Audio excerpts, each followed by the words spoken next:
What is going on, Nuggets Nation, NBA fans? My name is Tom Leuthner. Welcome back to another episode of Nuggets Today, brought to you by Underdog. If you guys did not know, we're officially sponsored by Underdog, so scan this QR code right here, download the app today, and I'll have a promo code out for you guys in a little while. Underdog is easily the best place to bet, in my opinion. You literally just choose higher or lower. So why not go ahead and download the app? Like I said, I'll have a promo code out for you guys in a little bit. When it comes down to this massive win for the Denver Nuggets, there are a couple things to take into consideration. The first thing is the fact that Denver was able to adapt to how the Raptors were playing.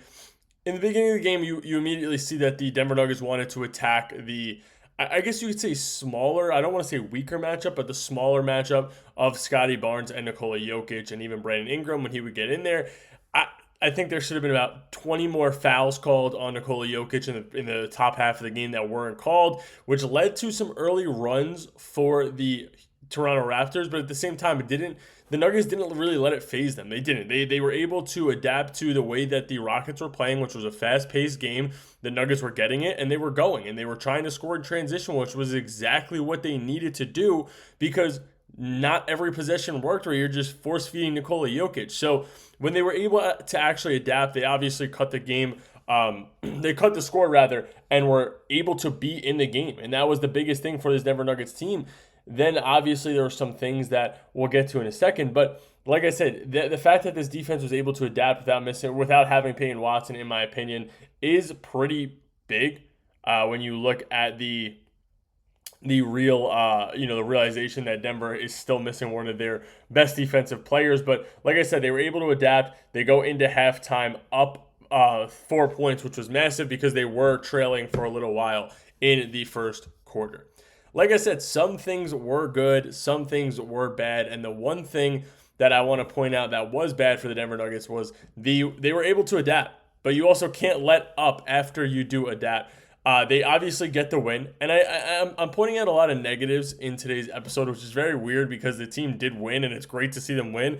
But at the same time, a 6-point win against a mid-tier team in the Eastern Conference isn't that big to me. Not that it's not big that Denver didn't won a game, but it's the fact that you're staying this close with a mid-tier team. Again, I know Payne Watson's out, and it does make a big difference, but at the same time, these wins need to be dominant games. You have to dominate from every single point on the floor. Not that the Nuggets didn't have good games. I mean, you look at the box score, and Jamal Murray goes 10 for 18, Jokic goes 9 for 14, 5 for 9 for CB, 6 for 10 for AG, 8 for 16 from Tim Hardaway Jr. I mean, Cam Johnson struggled a little bit, but Tim Hardaway off the bench again. This is one of the first fully put together Nuggets teams we've seen that almost everybody was able to play their role to the perfect, the perfect way, except for Cam Johnson. Like I said, it's a little bit tougher, but you cannot let up. And what I mean by that is when they come out at halftime, the Raptors just played more physical than the Denver Nuggets did. They played with more hustle. And again,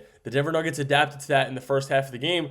But as soon as they come out, they don't adapt and they can't adapt. And Houston started running them off of the floor right away, which was sort of leading to the downfall of the Denver Nuggets. And I am very happy that the Denver Nuggets did end up coming back and end up winning. But like I said, you look at the third quarter and immediately when, right around that 6-minute mark or 7-minute mark rather, the Raptors jump out to a lead, and they were holding that lead for a while. They pushed the lead from a 72 to 67 lead to a 77 to 67 lead, and then they continue to just push on from there. They end up pushing it towards the back end of that quarter to 83 to 72. So, like I said, the Nuggets adapted well, but you cannot let up at any point. And I think that there's a little bit more I want to talk about, but that will be in tomorrow's episode. So before I continue, a quick word from our sponsor.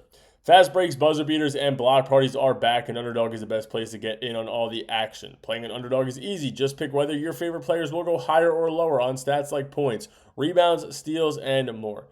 Get your picks right, and you can win up to 5,000 times your cash. That's right, 5,000 times your cash. Today, I'm going to look at one game specifically. That game is the Los Angeles Lakers versus the Orlando Magic. Luka Doncic, a guy I'll talk about in a little while. The projection's at 32.5, and you know what? Until he gets the custody of his kids, I'm taking the over. 32, or the higher rather, 32.5, taking higher than that. And then I'm going to look at LeBron James, the 19.5 point projection. I am going to take the higher on that as well. He's been actually dominating in this recent stretch for the Los Angeles Lakers. Download the app today and use promo code BasketballFan to score $75 in bonus entries when you play your first $5. That's promo code BasketballFan on your screen right now. Underdog, make picks, win money. 18 plus, 19 plus in Alabama and Nebraska, 19 plus in Colorado for some games, 21 plus in Arizona, Massachusetts, and Virginia, and present in a state where Underdog Fantasy operates. Terms apply. See assets.underdogfantasy.com/play and get terms DFSTML for details. Offer not valid in Maryland, Michigan, New Jersey, New York, Ohio, and Pennsylvania. Concerned with your play? Call 1-800-GAMBLER or visit www.ncpgambling.org. In New York, call the 24/7 hotline at 1-878 or text PMI 467-369. Now, there are, like I said, there's a lot of, wrong graphic there. There we go. There are a lot of nuggets or like negative things I said when it comes down to this game for the Denver Nuggets. And the first thing I want, or I guess the last thing for this episode, negatively I want to talk about is the fact that there's a center problem. Not a Nikola Jokic problem necessarily, but a center problem. They don't have a defensive center.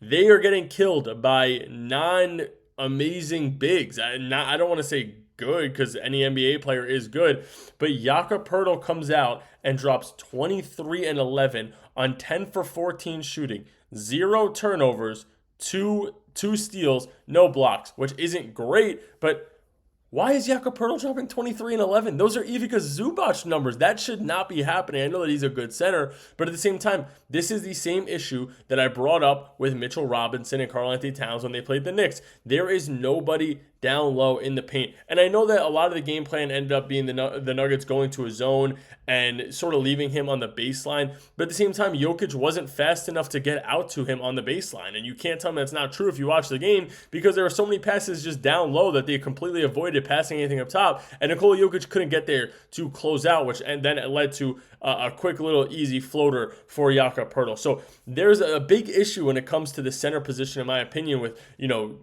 obviously, Jonas Valanciunas not playing a single minute in this game where you don't have a legitimate big man off the bench now because Jonas Valanciunas is not in this rotation. So I do think that there is a problem. I do think that could haunt Denver coming into this playoff stretch. And like I said, I'm going to get into that a little bit more as well tomorrow. Now, the last thing I want to talk about is the fact that Nikola Jokic is officially out of the MVP ladder as of March 20th, 2026.